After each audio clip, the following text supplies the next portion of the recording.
It's September 12, 1987. My name is Major Alan Schaefer, also known as Dutch, U.S. Army veteran, Special Ops Commander, and the only survivor of the Valverde incident. These tapes are my personal testimony. Insurance. Should anything happen to me, what I found won't be lost. My team was brought in to rescue a Guatemala cabinet minister and his aide, who had been captured by guerrilla forces in Valverde. We located the downed helicopter, and the skinned bodies of those aboard hung in nearby trees, seemingly at the hands of guerrilla fighters. After assaulting their camp, it became clear that the mission was a setup. American intelligence had sent us to retrieve the captured agents who had been on recon for future military action. But none of that matters, because while we were clearing out the guerrillas, something was hunting us. An invisible killer tracked us as we made our way to the extraction point.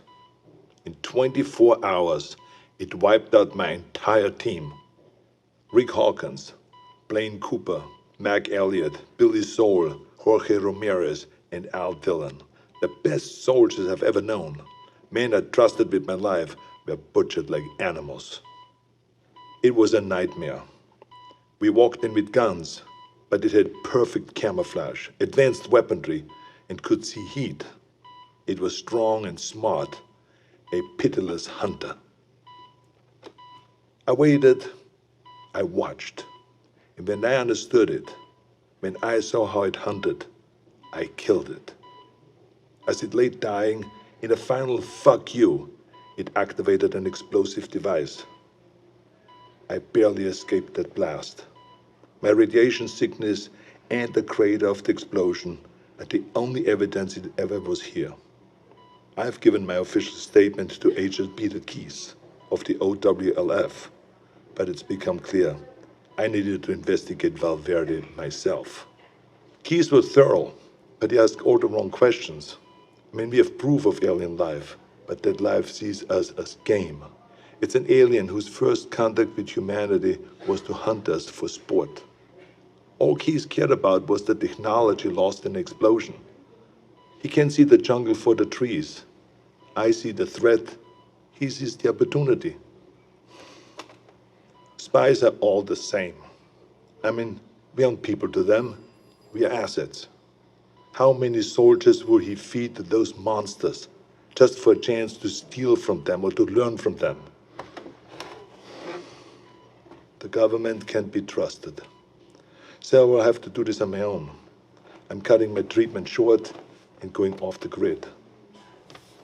I will make my way back to South America to Valverde. I was told that there were stories about demons who make trophies of man. I'd like to hear those stories.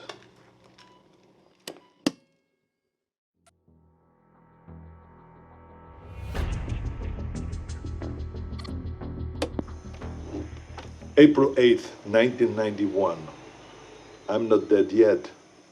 I'll admit, I regret not curing my radiation sickness before I left. It made leaving the country difficult.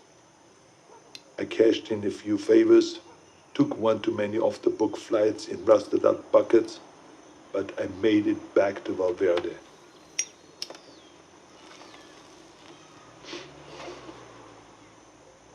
The area was on lockdown, sealed by American intelligence for study. The complex centered on a crater from the alien self-destruction. I found the scientists slumming in a local bar. A few drinks, a couple of threads later, he was ready to talk. It wasn't much, barely anything I didn't already know. The blast emitted a form of radiation they'd never seen before.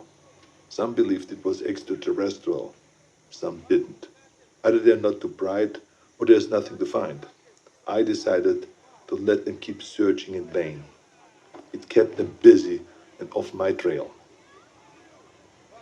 I've been touring villages and small towns using the cover of an author writing about South American folklore. I don't know if any of them bought in, but they took my money and told their stories. The closer they were to the jungle, the more stories of devils in the trees. Some were bullshit, made up on the spot, but some carried consistencies that I couldn't ignore.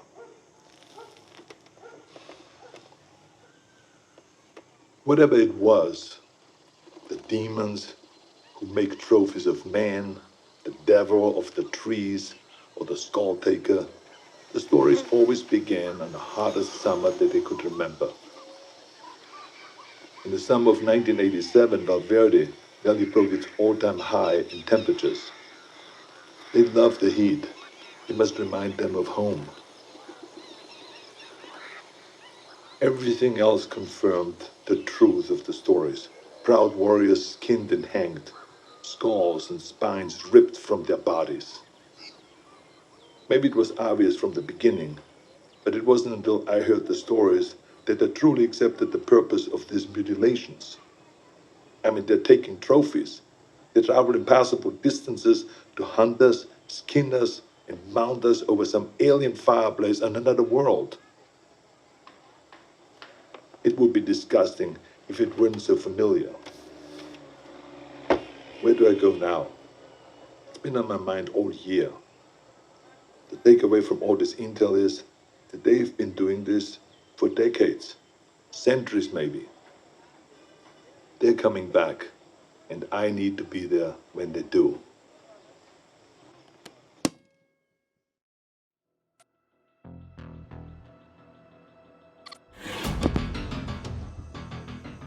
June 27th, 1992. It's hard to remember that the most important part of an operation is patience. You can plan the perfect op, but you can't account for everything. If shit goes south, there's nothing to do but to adapt and finish the mission.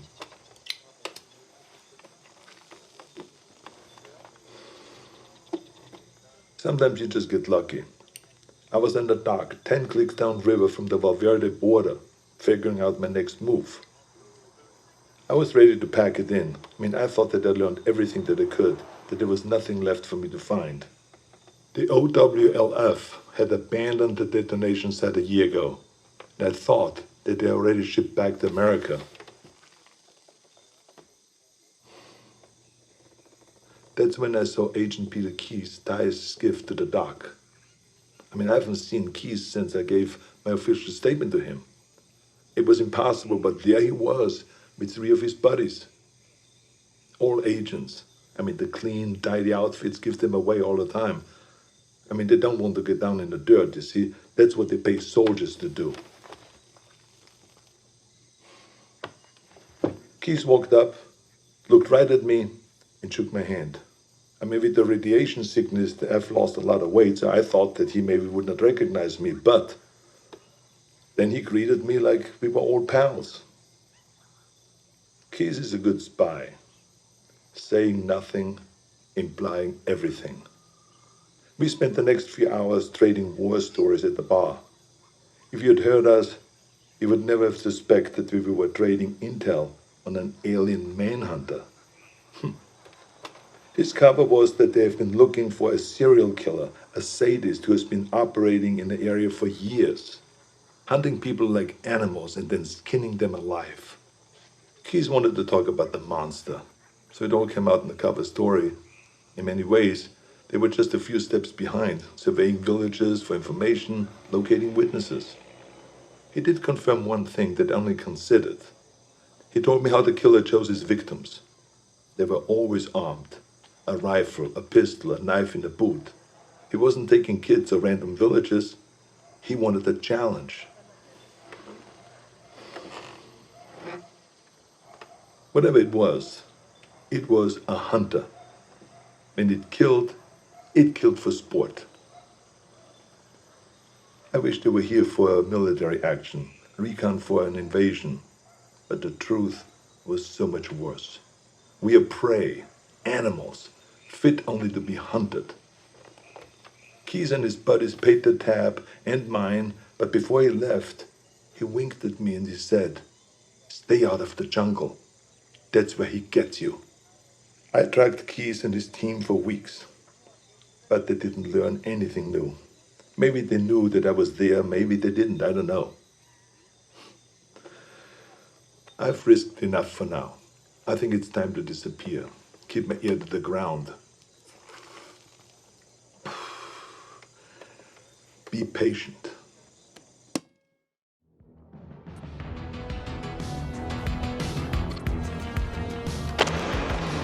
March 3rd, 1996, Zaire.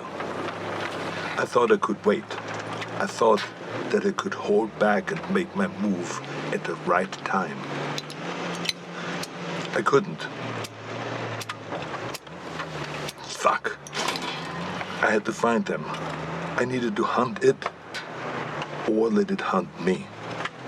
I joined up with any private military company that was headed into the hot zone.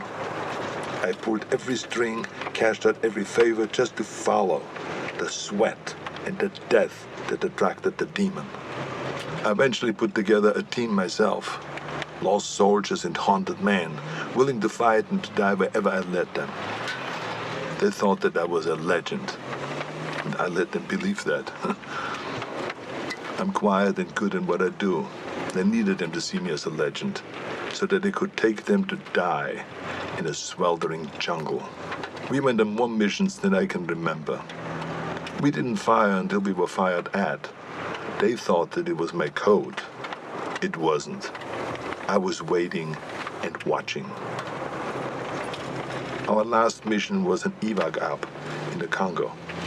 A private munition base had gone dark. When we arrived, they'd been dead for days. Bodies strung up on floodlights around the base, all of them skinned, some missing skulls and spines. We secured the site and waited for backup to arrive. In the heat of the day, I stared into the waves of heat coming off the concrete, thinking that any minute they might come alive as the invisible killer. And then they did. I didn't wait. I unloaded every round I had. Trusting me, my team fired in the same direction. It wasn't the first time I'd done it, but this time I knew what I was looking for. It was so fast, we couldn't hit it. We panicked, and stray rounds struck the crate of RPGs. And that explosion hit other munitions that exploded. By the time the smoke cleared, the demon was dead, but so were all my men. I took samples of its blood, pieces of its anatomy, and what tech that I could salvage. And then I burned everything. Then it disappeared. I never checked in with HQ. As far as I know, I was counted among the dead.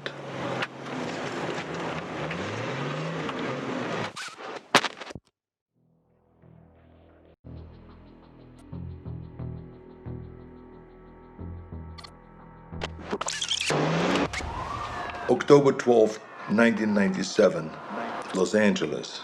I needed to come back to the States. It wasn't impossible to sneak contraband through customs, but I wasn't willing to risk what I found in the Congo falling into the wrong hands. Instead, I traveled to Mexico aboard a cargo ship bound for the port of Altamira. From there, I made my way to Tijuana, and I bunkered down. I had tangible proof of extraterrestrial life in my possession, but no idea what to do with it. I'm not a scientist. I did a soldier's duty and secured valuable intel. This was out of my pay grade. I kept an eye on the news. Los Angeles was having a record-breaking heat wave and a gang war on the streets. It was perfect. I could feel it in my bones. I'd been tracking them for so long, I could think like them. I could smell the prey. I could see the hunting ground. I had to get to LA. Crossing back into the States from Tijuana wasn't that difficult, but by the time that I'd reached the city, it was already over. Like Valverde, the OWLF only found crumbs. What I'd hoped might be an alien ship turned out to be only a launching site. I wanted it too much, and I got sloppy. I breached the OWLF's quarantine and was captured. I'd hoped to be bailed out by Agent Keyes, but he died. With Keyes gone, the OWLF was leaderless and disorganized. I was interrogated, but I negotiated my release by bartering the alien materials that I'd recovered from the Congo. During the negotiations, it was clear how little they knew. They needed someone who understood the threat, so I offered to work with the OWLF as a consulting advisor. They had the funding, the technology that I needed to continue my hunt. I wouldn't work for them, but I would work with them. There will be a weapon that I can use to hunt down these predators as they move to fresh ground. It's only a matter of time until they see us as a real threat. When the prey can fight back, it's no longer a hunt. It is war.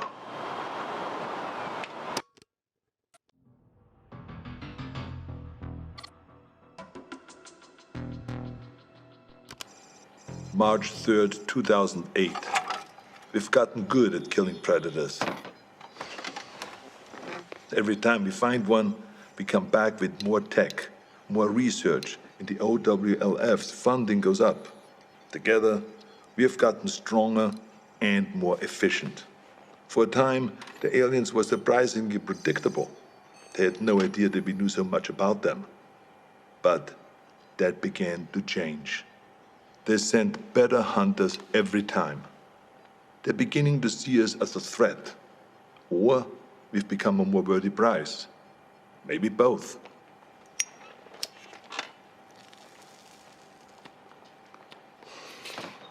We know this because our last encounter was special.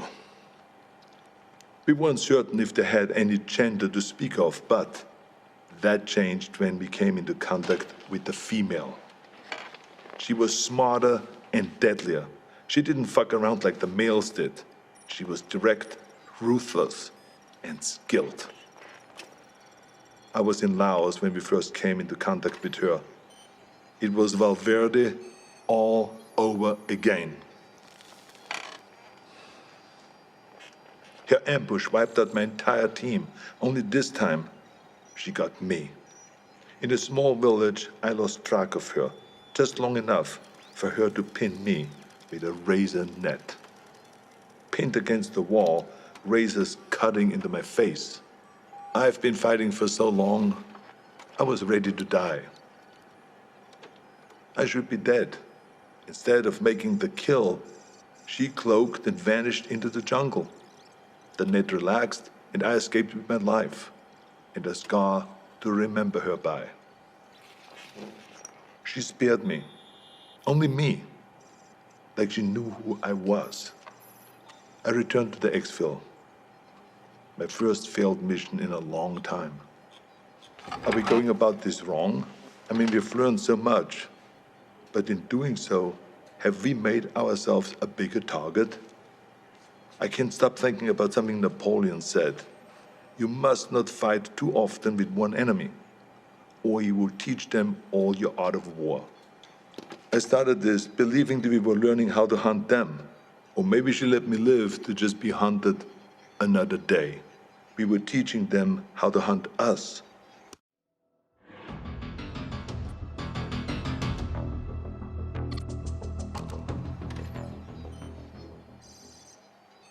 January 13th, 2019. I knew that the Predator's deployment to Earth would make it impossible to keep all of this a secret. Sooner or later, there would be another player on the board. I'd hoped that it would be another agency, one that understood and respected the threat. Project Stargazer. Our initial intelligence on Stargazer was that they were capable, funded, but inexperienced. But they were smart. They took the OWLF's funding and got it shut down. Everyone we could identify in their group was a disavowed member of another agency, including the OWLF. Lacking strong leadership and a clear directive, they were sloppy and arrogant. They were aware of the predator's threat, and while they had many of the pieces, they struggled to see the bigger picture. Stargazer was so far behind that we didn't see them as a threat until the event in Mexico. The recovered Predator escape pod was an extraordinary find for Stargazer, but the death toll was a heavy price to pay for taking a Predator captive. My task force has many directives, but one of the most primary is we do not take captives. Retrieve technology, corpses, and other intelligence. But there's no value in a live predator, only liability. The enemy does not want peace. The enemy does not negotiate. Its only drive on Earth is to hunt. What we might learn from a captive predator would never be worth the risk to our people. Stargazer didn't learn from their mistakes, and the technology they've recovered has only made them cocky. When the government cut ties to the agency, it should have shuttered their project permanently, but they only shifted their goals. Guerrilla factions and private military companies are being contracted by Stargazer to set out bases and equipment in locations that we have identified as ideal hunting grounds. We believe that the former intelligence project is setting itself up to be a fully independent dealer of otherworldly arms. This is the worst-case scenario. Hostile forces will use those weapons on their enemies, and they will use them on us. All the while, the true enemy stalks us unseen. It's a distraction mankind can't afford. Stargazer will have to be dealt with.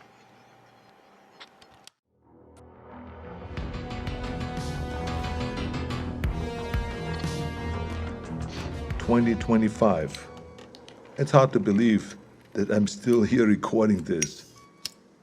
I probably shouldn't be smoking in the med bay, but fuck it, it's my birthday, for Christ's sakes.